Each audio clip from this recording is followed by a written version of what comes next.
kita akan belajar tentang besaran pokok dan besaran turunan.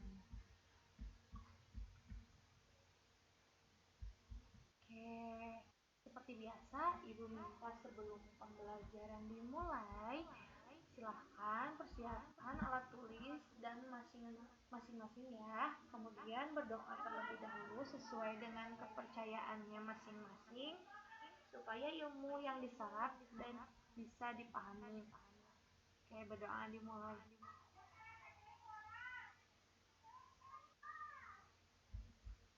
Udah ya, berdoa selesai. Sebelum pembelajaran dimulai, Ibu akan menyampaikan tujuan pembelajaran terlebih dahulu. Oke, jadi tujuan pembelajarannya melalui pengamatan dan menyaksikan video pembelajaran, peserta didik dapat 1. Menjelaskan pengertian besaran pokok dan besaran turunan dengan jelas. 2. Menjelaskan macam-macam besaran pokok dan besaran turunan beserta satuannya dengan tepat. Memahami cara pengukuran besaran pokok dan besaran turunan dengan tepat. Itu ya, tujuan pembelajarannya ada 3. Oke, kita mulai aja nih ke pembelajaran. Tadi kan diminta untuk kita tahu pengertian besaran pokok dan besaran turunan. Sekarang apa ya yang dimaksud dengan besaran pokok dan besaran turunan itu? Oke, di sini ada pengertian besaran pokok. Jadi besaran pokok itu besaran yang satuannya telah ditetapkan terlebih dahulu dan tidak bergantung pada satuan-satuan besaran lain.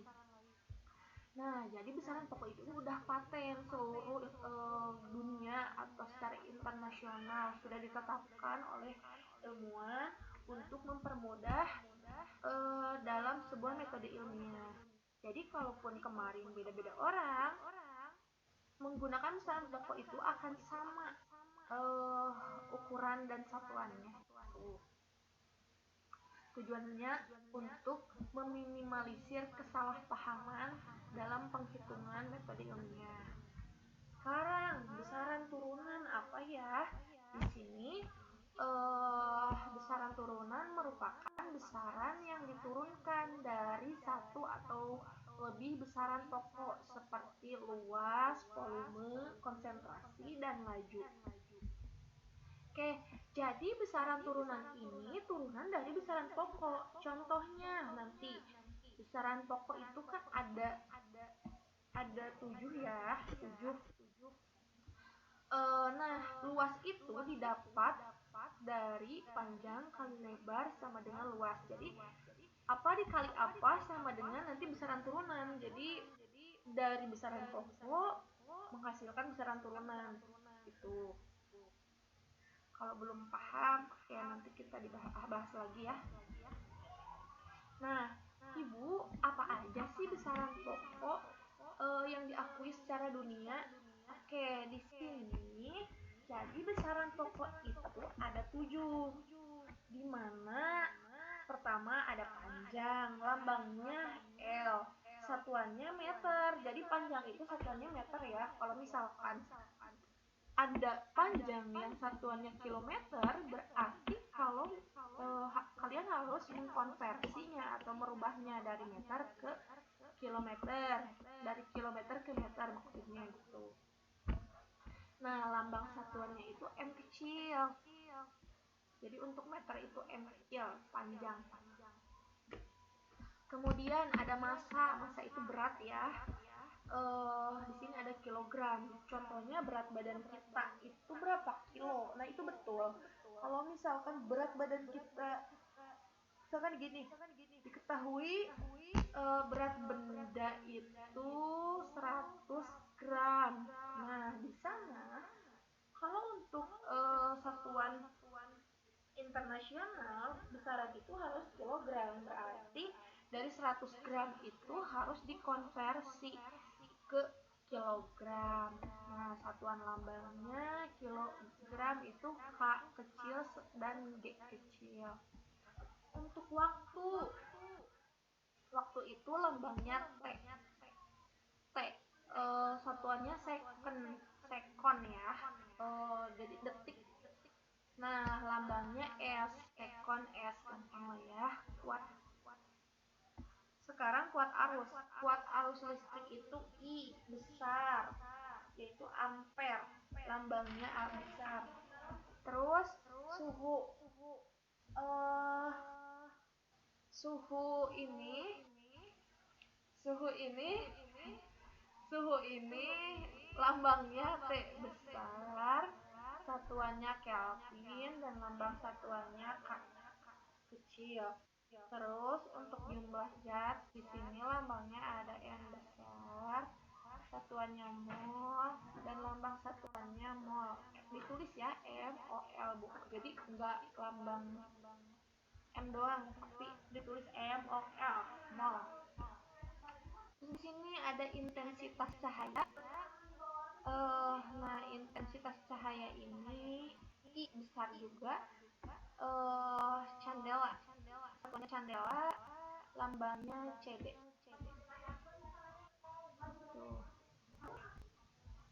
Terus untuk besaran turunan itu luas untuk asap satuannya meter persegi. Nah, jadi luas ini didapat dari panjang kali lebar sama dengan luas. Makanya satuannya meter persegi. Lambang satuannya M kuadrat. Terus untuk volume lambangnya besar, satuannya meter kubik, lambang satuannya M pangkat 3. Jadi ini kalau menemukan M pangkat 3 berarti itu merupakan satuan volume. Untuk kecepatan di sini ada pi, lambang pi kecil. Nah, untuk pi kecil meter per second, lambang satuannya ada M per S. Dan percepatan itu lambangnya kecil meter per second kuadrat. Nah, untuk konsentrasi M besar itu molaritas, lambang satuannya mol per meter persegi. Oke. Sekarang kenapa disebut besaran turunan? Tadi ya, kan besaran turunan itu ada luas. Nah, di sini karena luas itu didapat dari panjang kali panjang sama dengan panjang kali lebar. Jadi kan panjang itu tadi didapat dari besaran pokok, diturunkan menjadi luas. Panjang kali panjang sama dengan panjang kali lebar. Makanya disebut besaran turunan. Terus 3. Jadi besaran pokok itu seperti induknya, besaran turunan itu seperti anaknya. Untuk volume, panjang kali panjang sama dengan panjang kali lebar kali tinggi. Sama ya, besaran pokoknya itu berasal dari panjang. Nah, diturunkan atau anaknya itu volume, panjang kali panjang sama dengan volume. Gitu. Kecepatan juga panjang dibagi waktu atau meter dibagi sekon, itu kecepatan. Jadi pokoknya besaran pokok itu induknya, besaran turunan itu anaknya. Untuk percepatan panjang dibagi waktu, kemudian dibagi lagi waktu, atau kecepatan itu rumusnya panjang dibagi waktu dibagi lagi waktu. Intinya besaran turunan itu merupakan turunan dari besaran pokok. Gitu. Sekarang tadi udah ya kita bahas besaran pokok dan besaran turunan. Jadi besaran pokok itu besaran yang sudah disetujui secara menyeluruh, secara mendunia. Tujuannya untuk meminimalisir kesalahpahaman dalam penghitungan. Terus kalau besaran turunan itu besaran yang diturunkan dari besaran pokok. Gitu. Kalau besaran pokok itu tadi ada 7, kalau besaran turunan itu ya turunan dari besaran pokok. Kemudian sekarang, Ibu, apa sih alat ukur besaran pokok? Nah, di sini ada pengukuran panjang. Jadi panjang itu bisa diukur dengan meteran kelos, penggaris, mikrometer skrup, jangka sorong. Jadi ini jangka sorong ya. Takutnya kalian baru pertama kali lihat. Nah, ini bentuk jangka sorong. Ini mikrometer skrup. Jadi kalau meteran, meter kelos dan menggaris pasti kalian sudah mengetahuinya. Oke, sekarang Ibu ajarkan bagaimana cara menggunakan jangka sorong dan bagian-bagiannya ada apa aja sih? Nah, di sini bagian jangka sorong. Akan kalian gambar di buku kalian jangka sorongnya seperti apa supaya ingat ya, atau boleh di print boleh. Nah, jadi jangka sorong itu ada rahang bawah ini dan rahang atas. Jadi rahang atas ini, rahang bawah ini. Kemudian ada tombol pengunci supaya tidak gerak-gerak. Ada skala nonius, ada skala utama. Nah, terus ada tungkai untuk mengukur kedalaman di sini. Ya, di jangka sorong itu dapat mengukur panjang benda, diameter, dan kedalaman tabung dengan tingkat keakurasian yaitu 0,1 mm atau 0,01 cm. Nah, sekarang mari kita coba mengukur bola dengan jangka sorong. Di sini ya, kita masukin bolanya, terus kita atur kuncinya supaya tidak lepas bolanya. Nah, jadi untuk panjangnya itu, kalau untuk jangka sorong, skala utama yang besar ini ditambah skala nonius yang kecil. Nah, untuk skala nonius, kalian lihat skala yang berhimpit atau lurus antara yang atas ini dengan yang bawah. Nah, kalau lihat yang jajar antara yang bawah ini dengan yang atas itu adalah di sini. Tuh lurus. Jadi skala utamanya itu kita lihat ini di angka berapa? Ini 5 ya. 6, 7, 8 berarti 1,8 cm.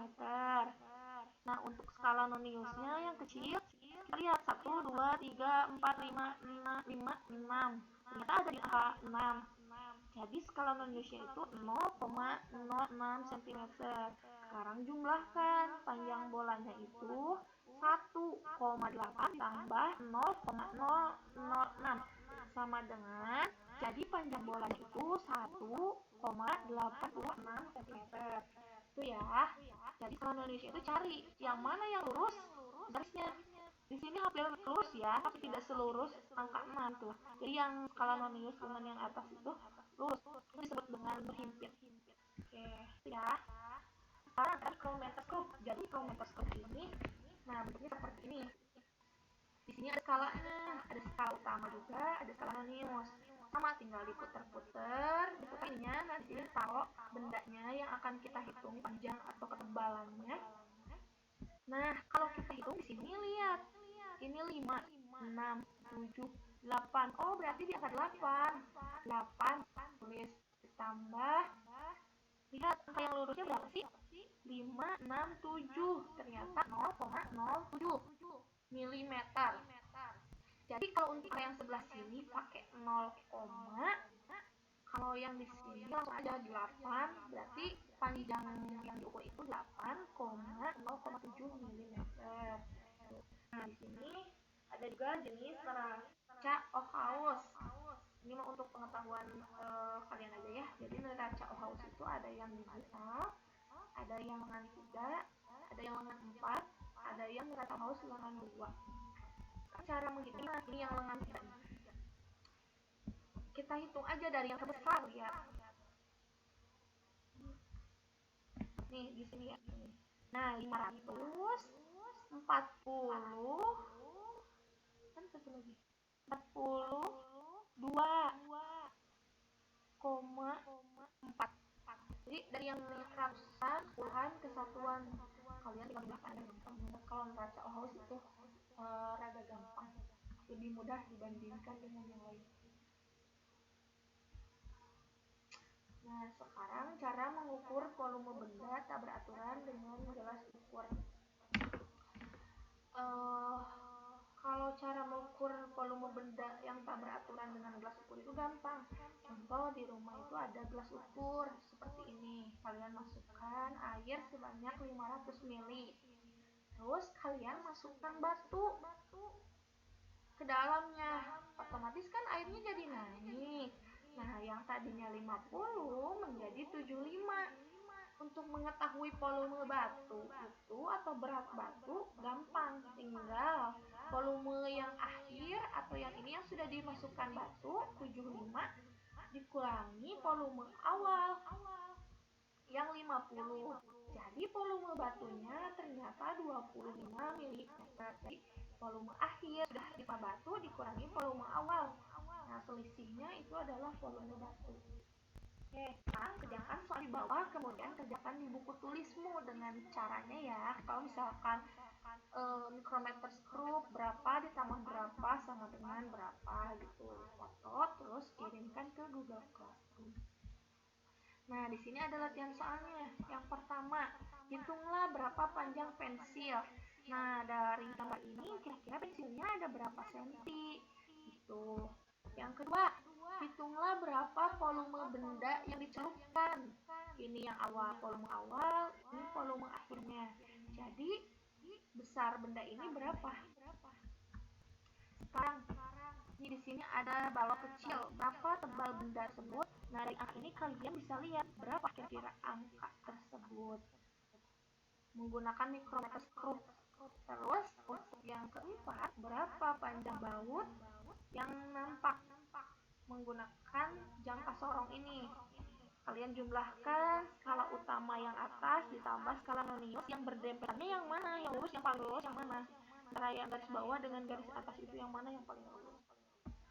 Tuh, cukup sekian dari Ibu. Silahkan kalian kerjakan. Nanti kita berjumpa. Terima kasih. Wassalamualaikum warahmatullahi wabarakatuh.